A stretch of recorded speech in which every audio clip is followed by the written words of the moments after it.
Ah, machucou o punho. Cara, seu caso, vai acompanhando aí da forma que der. De repente, digitando, fica mais fácil você digitar aí, abre o Word, vai escrevendo aí a resposta, vê o que fica melhor para você. Galera, seguinte, vamos seguir aquela linha de raciocínio da aula anterior. Eu quero a participação de vocês, assim como se fosse em sala de aula mesmo, que a gente precisa manter esse contato de sala de aula. Não dá para a gente ficar igual robôs aqui, eu falando, vocês só escutando. A aula acaba ficando cansativa para todo mundo e eu não quero esse tipo de coisa acontecendo. Então, espero que seja agradável para vocês e da mesma forma que se torne agradável para mim, tá? E que o ensino-aprendizagem realmente aconteça, não é isso? Então, eu preciso de vocês participando da aula, tranquilo? Então, olha só, questão número 1, eu gostaria que algum de vocês respondessem essa questão. Deixa eu ler aqui a pergunta. Questão 1. Cite e explique duas características da sociedade e da política europeia antes da Revolução Industrial. Duas características da sociedade e da política europeia durante a Revolução Industrial. Quem aí pode me responder como foi que descreveu essas duas características da sociedade europeia durante a Revolução Industrial? Vamos, galera.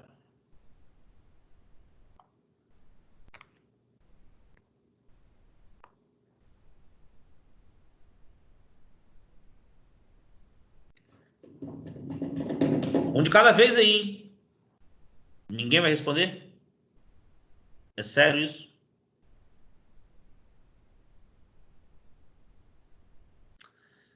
Então, beleza, né, galera? Então, olha só, seguinte, a sociedade europeia, daquele período da Revolução Industrial, o que está perguntando é o seguinte, como que era a sociedade antes da Revolução Industrial, né? E não depois, mas antes. Então, a sociedade em si,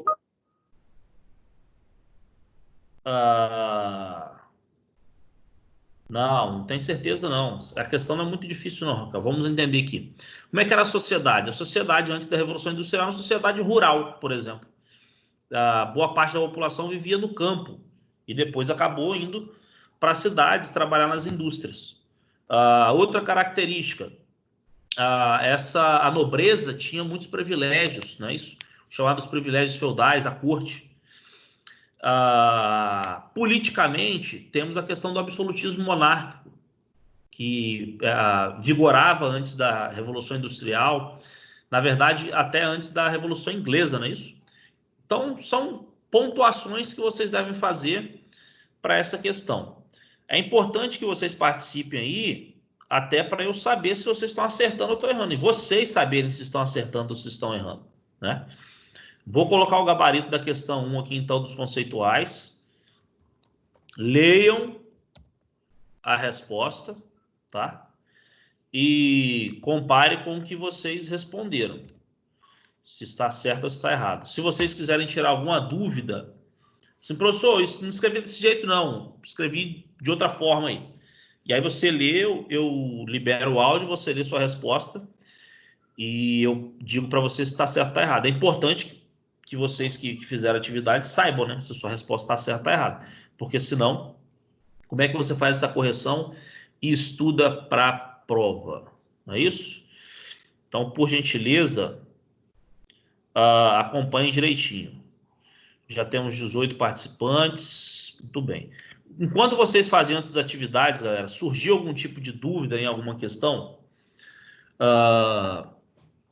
Estou perguntando isso por quê? Porque é comum, né, que a gente, ao fazer as atividades, surge alguma dúvida e não consiga realizar alguma questão, por exemplo. Teve alguma questão que vocês não conseguiram fazer, dessas aí do capítulo 5? Porque aí eu dou um pouco mais de atenção aqui na hora de explicar essa atividade. Beleza? Se tiver, é só avisar aí no chat aí que a gente acompanha aqui. Então, muito bem. Essa é a resposta da questão número 1. Então, está perguntando lá as características sociais e políticas. Então, aí o gabarito.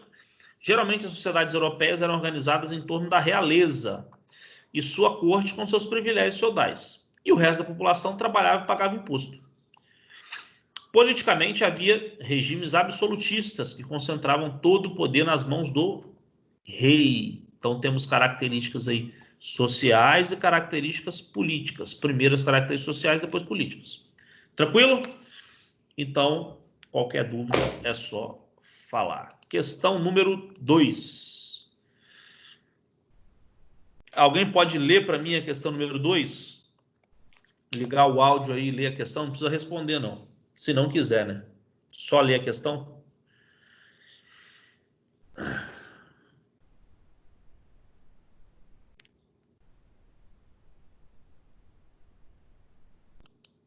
Ninguém, gente? Não é possível. Vocês estão assistindo minha aula? Pode, Luiz. Liga o áudio aí e começa a leitura, fazendo um favor.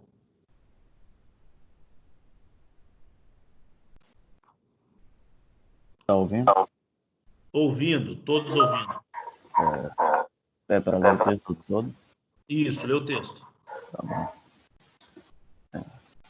A agricultura já estava preparada para levar a termo suas 3 funções fundamentais numa era de industrialização: aumentar a produção e a produtividade de modo a alimentar uma produção não agrícola em rápido crescimento, fornecer um grande e crescente excedente de recrutas em potencial para cidades e indústrias, e fornecer um mecanismo para o acúmulo de capital a ser usado nos setores mais modernos da economia. Explica a relação entre campo e a cidade na Revolução Industrial. Muito bem. Você quer responder, ô Luiz? Precisa não. Precisa não. Então, beleza. Vamos lá. Pode desligar o microfone. Galera, olha só. Explique a relação entre campo e cidade na Revolução Industrial. Primeira coisa, quero que você respondam sim ou não aí no chat, hein? Campo e cidade tinham relação? Sim ou não?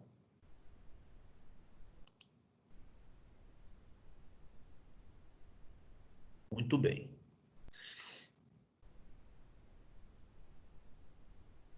Todo mundo respondendo sim já está no caminho correto. Então, claro que havia relação entre campo e cidade na época da Revolução Industrial.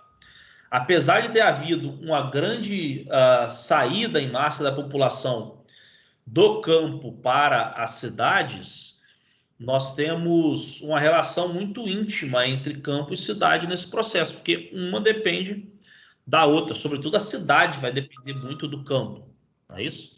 E de que forma a cidade depende do campo? De que maneira a cidade vai depender do campo? Alguém pode tentar responder aí?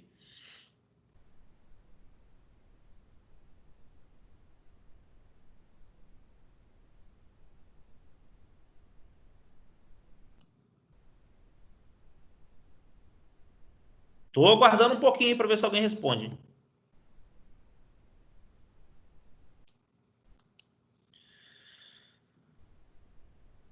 Deixa eu ver aqui.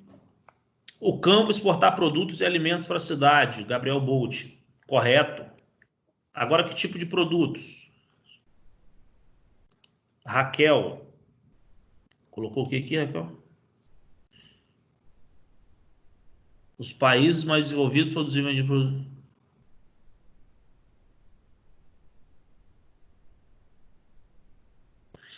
Raquel, essa sua resposta ela não está correta, não.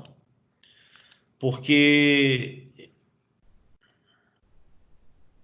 eu acho que essa resposta é de alguma outra questão, mas não é a questão número 2, não.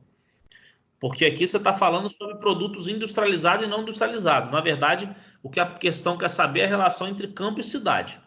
Tá? Maria Luísa, por que a economia era movimentada a partir da produção têxtil no campo? Faz todo sentido, não é isso? Na verdade, não da produção têxtil no campo, né, Maria Luísa, mas da produção de lã no campo, que acabava vindo para a cidade e se tornava produção têxtil. André Vitor, quando as pessoas do campo iam para a cidade ganhar emprego e vida melhor? Muito bem. Está correto. Galera, vocês estão no caminho certo, tá vendo? O que falta muitas vezes é segurança na hora de responder a questão. Então, qual a relação entre campo e cidade? Júlia Veronese, campo completava a cidade no sentido de produção, tá correto. Então, olha só, vamos lá, vamos responder essa questão. Vou responder aqui no chat para vocês de uma forma mais curta do que está lá no gabarito. Então, o campo, vocês vão colocar aí, havia uma relação de dependência entre campo e cidade à medida que o campo fornecia mão de obra. Eu vou colocar aqui entre parênteses dessa mão de obra aqui a questão do cercamento dos campos. Que quando houve o cercamento dos campos, a população acabou migrando para a cidade. Vocês já estão careca de saber disso. Pelo menos eu estou careca de saber disso. Vamos lá, então. E matéria-prima. Matéria-prima, eu vou colocar entre parênteses aqui. Lã, mas também carvão e minérios.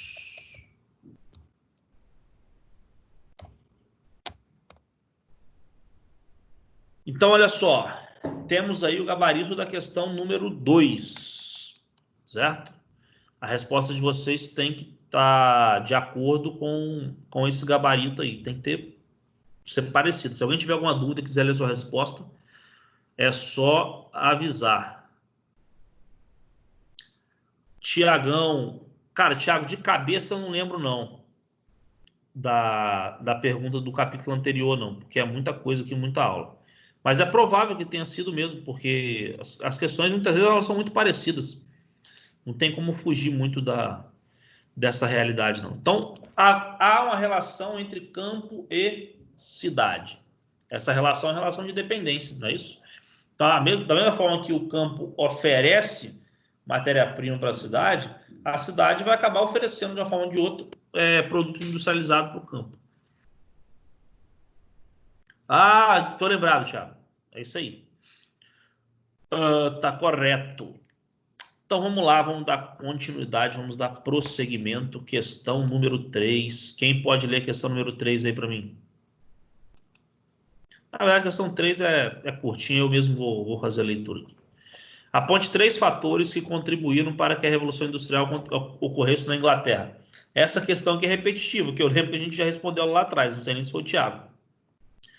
3 fatores para a Revolução Industrial ter acontecido na Inglaterra, ou seja, 3 fatores do pioneirismo inglês. Por que a Inglaterra foi pioneira na Revolução Industrial? Essa eu quero vocês participando, é questão fácil. Quem pode responder? No chat ou via áudio aí mesmo?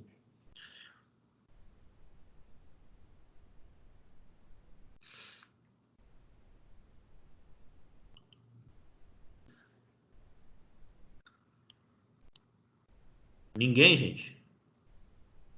Então, olha só. Como é que havia... Na verdade, como é que havia? Não, né? Por que a Inglaterra foi pioneira? Ou seja, foi a primeira. Por que a Revolução Industrial aconteceu na Inglaterra? Depois se espalhou para outros países. Mas por qual razão aconteceu primeiro na Inglaterra? Então, nós temos aqui alguns motivos importantes, não é isso? De ter acontecido na Inglaterra primeiro. Vamos a esses motivos. Aí, Raquel sintetizou bem aí, ó. Recursos financeiros, sobretudo... É bom vocês colocarem os motivos, tá, galera? Quando a Raquel coloca recurso financeiro, ela está ligando ao quê? De onde veio essa riqueza? Lá da Revolução Inglesa, né? Com os atos de navegação de Oliver Cromwell. Então tem que colocar entre parênteses atos de navegação, que isso aí auxiliou muito no processo de enriquecimento da burguesia. Apoio político do quê? Que a burguesia está no poder agora. E estabilidade política, muito bem. Júlia Veronês colocou existência de grandes reservas de carvão mineral e minério de ferro. Muito bem, porque isso aí é essencial para a produção das máquinas. Luiz Henrique, não entendi sua resposta não. Você está escrevendo ainda? Está completando? Vamos lá.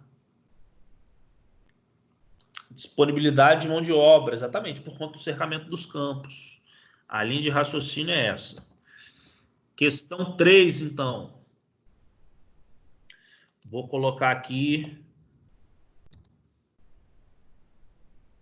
a resposta para vocês.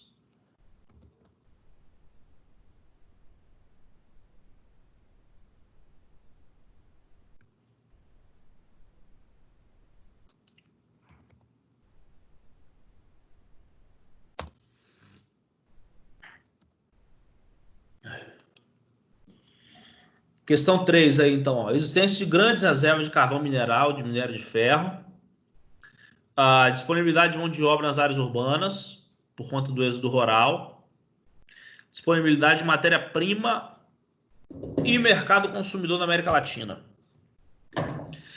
Tá claro? Então vocês mandaram bem aí na linha de raciocínio, quem está participando aí, quem está respondendo. A ideia é justamente essa. Questão 3 está gabaritada aí. Alguma dúvida nessa questão 3? Ela é bem tranquilinha, né, galera? Não tem muito mistério, não. Vamos para a questão número 4. Questão 4, nós temos aí uma imagem da cidade de... Como é que pronuncia isso? Birmingham. Deve ser isso, na Inglaterra. Aí já está no século XIX, final do século XIX. Apresente uma mudança causada pelo processo de industrialização nas cidades inglesas e uma de suas consequências para as condições de vida do proletariado. Quais foram as mudanças que aconteceram nas cidades e como que era a condição de vida do proletariado? Essa resposta aqui, galera, é uma questão relativamente fácil, tá? Então, basicamente, o que mudou na cidade durante esse período e quais as consequências para a vida do trabalhador? Eu quero que vocês que estão aí coloquem a resposta para mim no chat. Eu vou dar para vocês 3 minutos para vocês colocarem essa resposta no chat aí para mim. Todo mundo, hein? Quer todo mundo colocando a resposta no chat. Beleza?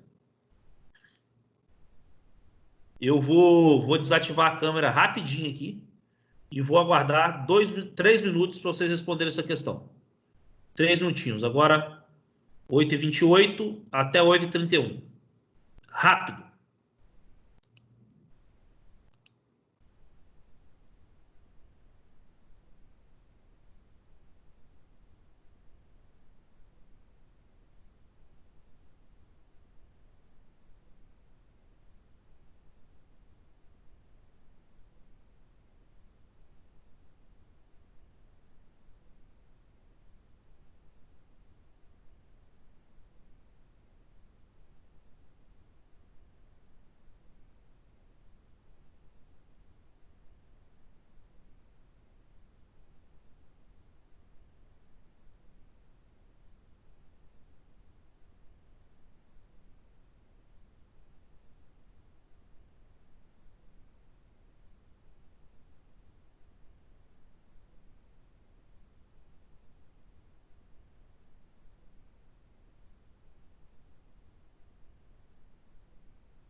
Calma, galera. Eu tô aqui. Eu tô aguardando vocês responderem.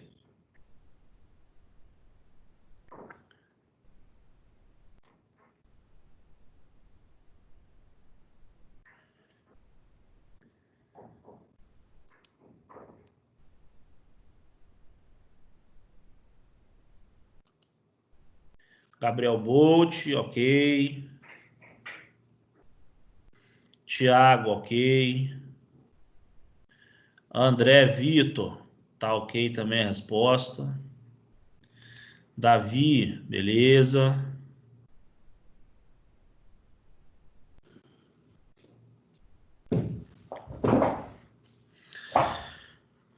João Vitor, faz sentido, tá certo.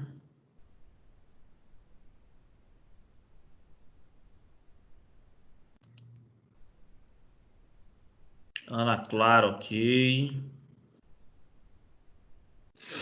Raquel tá correto também.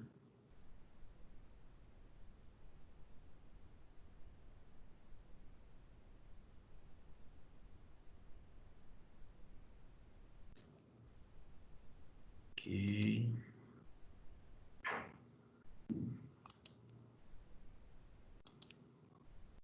Tá certo, Bolt, o senhor tá certo.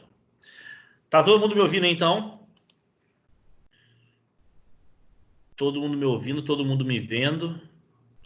Vamos ao gabarito completo dessa questão, não é isso?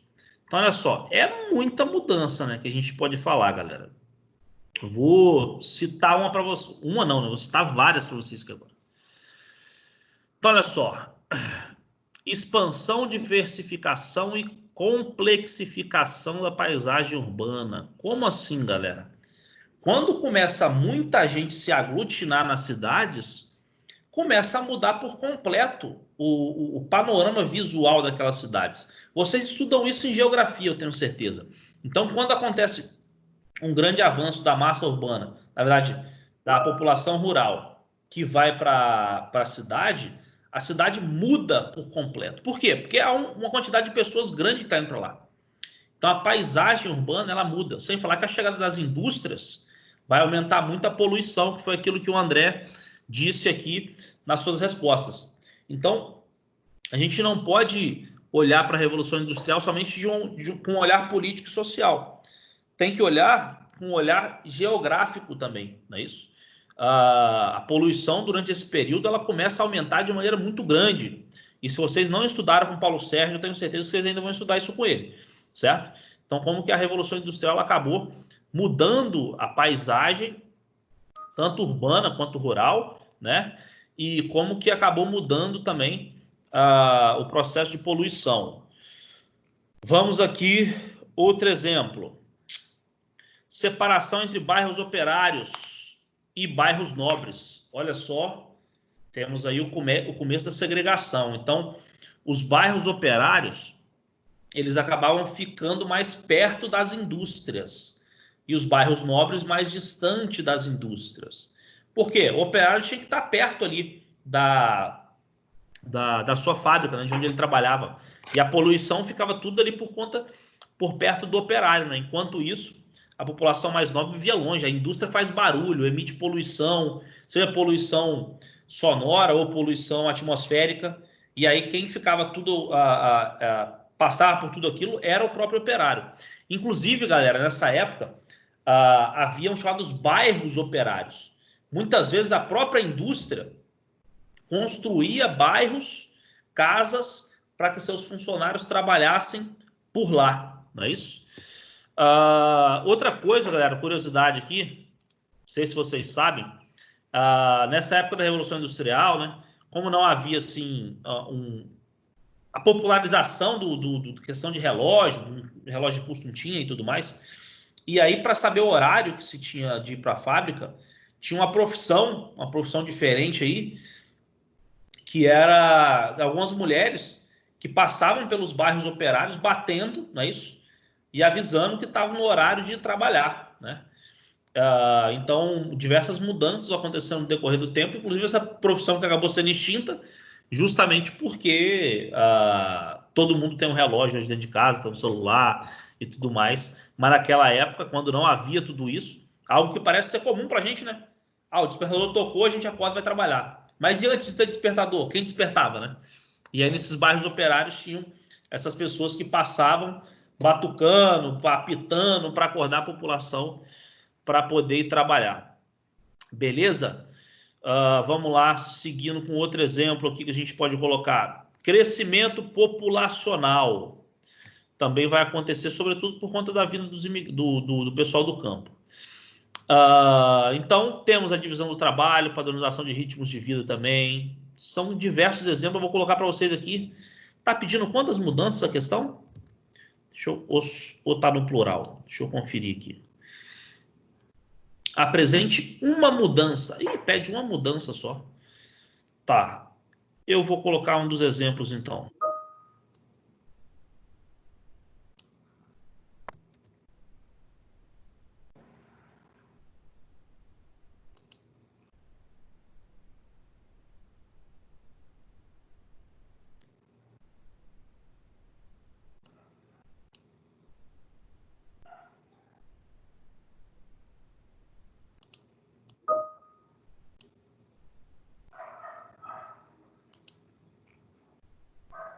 Ana Clara Loureiro. Ana Clara, você fez essa pergunta aí para me complicar, né? É tipo, quem vigia os vigilantes? Quem acordava ela? Então, galera, na verdade, relógios existiam, né? Eles tinham essa noção de tempo, já havia a questão do relógio. O que não havia era um despertador para todo mundo. Eu tenho certeza que vocês conhecem pessoas, tipo nós professores mesmo, quando a gente está no nosso dia a dia, por mais que tenha um despertador ali para despertar e para acordar a gente acaba já acordando naquele determinado horário que a gente costuma acordar, né? Talvez um dia ou outro a gente acabe passando, precisando de despertador, mas na maioria das vezes não. E essas mulheres, elas simplesmente acordavam, né? Despertavam, porque fazia parte do trabalho delas. Então era meio que biológico, não é isso? Que era um fator biológico esse despertar. Mas eu estou chutando aqui também, tá, Ana Clara? Não tem como te responder porque eu não faço a mínima ideia. O fato é que elas acordavam. Perguntinha para me complicar essa, Ana Clara. Então, olha só, Raquel, nunca me acordar cedo, acostumei. É porque você ainda é nova, Raquel. Daqui a uns tempos você vai ficando velho e você vai acostumando, né? Faz parte. Vamos lá, então. Vou dar um exemplo da questão número... É a 3 que a gente está respondendo? Já me fizeram até me perder aqui. Questão 4, na verdade. Então, vamos lá. Questão 4. Vou colocar o gabarito aqui para vocês. Coloquei um dos exemplos aí, então, que está pedindo a questão número 4. Vamos para a questão 5, então, hein, galera?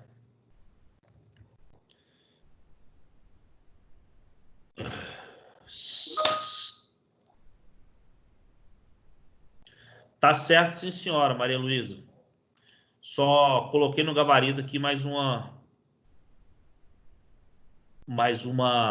resposta. Vamos lá. Questão número 5. Gente, presta atenção nessa questão.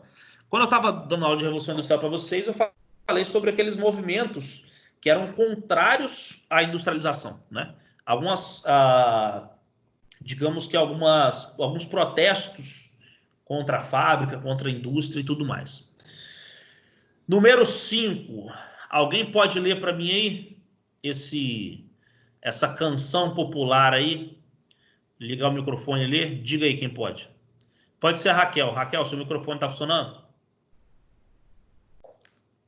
Nossa, Bruno, tanta gente precisa escolher justamente. É porque foi a última que apareceu aqui no chat. Leia para mim. A última foi a Maria. É verdade, não, mas você foi sorteada. Noite após noite, quando tudo está tranquilo e a lua se esconde por trás da colina, marchamos para realizar nosso desejo, com machado, lança e fuzil. Ó meus valentes cortadores, os que com golpes fortes as máquinas de cortar destroem. Ó meus valentes cortadores. Sim. Com base na Muito canção, bem, assim, obrigado. consiste o nome do movimento social inglês, correspondente à sua principal característica. Você sabe me responder? Movimento ludita. Tá correto, Raquel. Então, olha só. Percebam que no trecho, vamos ler trecho a trecho aqui. Noite após noite, quando tudo está tranquilo e a lua se esconde por detrás da colina, marchamos para realizar nosso desejo. Ou seja, à noite é que eles atacavam as fábricas, né? Isso eles vão atacar durante o dia enquanto elas estão produzindo. Então, quando tem menos pessoas para vigiar e tudo mais, eles atacavam as fábricas.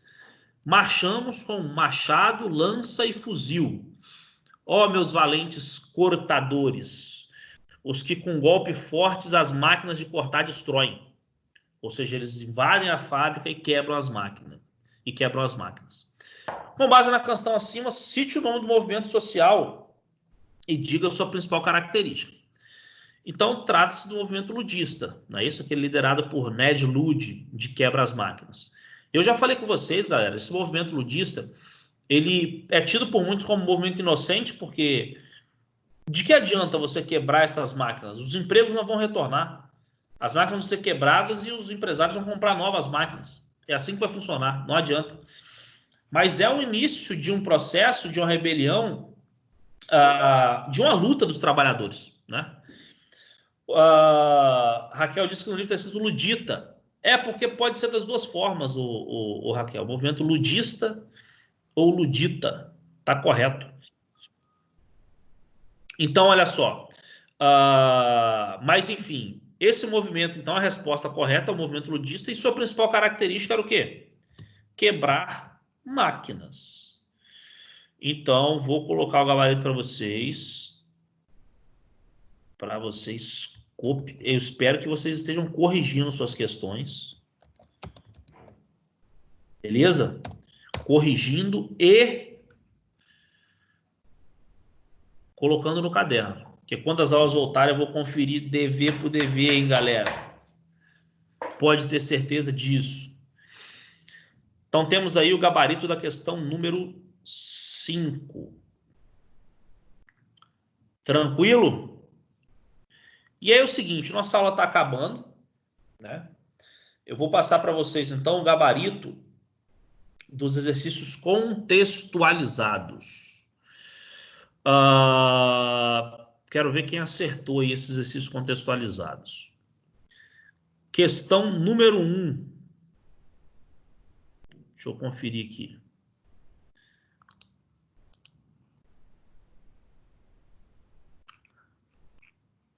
É de 1 a 5, né? Eu vou colocar o gabarito aqui. Vocês vão me dizer se acertaram ou se erraram, hein, galera. Número 1 é letra A. 2, letra C. 3, C também. 4 também é C. Ah, não, a 3 é discursiva. A 4 é C. 3 é discursiva. E a 5 é letra D. Confiram aí e me digam se acertaram ou se erraram. O que errou para a gente dar uma conferida aqui na questão. Vamos lá que está acabando, hein? Vocês têm qual é a próxima aula de vocês? Agora.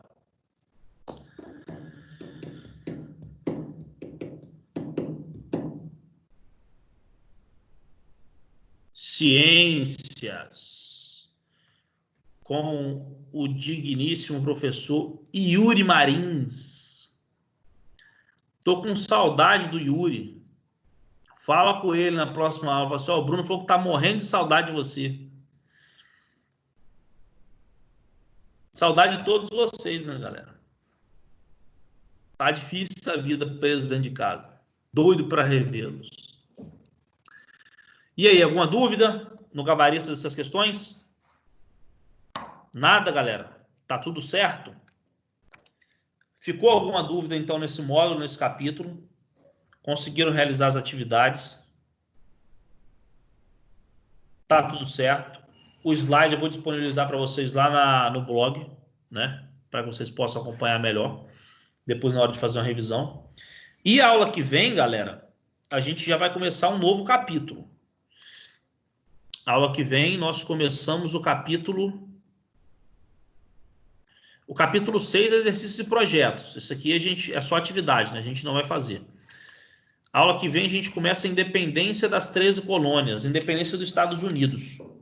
Vou até anotar aqui, porque o professor nesse momento ele precisa ser organizado, você sabe, né? Começar capítulo 7. Então, na próxima aula. Próxima aula a gente começa o capítulo 7. Deixa eu ver quem estava presente nessa aula aqui. Conferir todo mundo. Tudo bem, 17 pessoas. Galera, aquele abraço, então, já que não tem dúvida nenhuma. Fiquem com Deus. Boa aula aí, próxima aula para vocês. Estou morrendo de saudades. Beleza? Ó, beijão no coração de vocês. Tchau, tchau.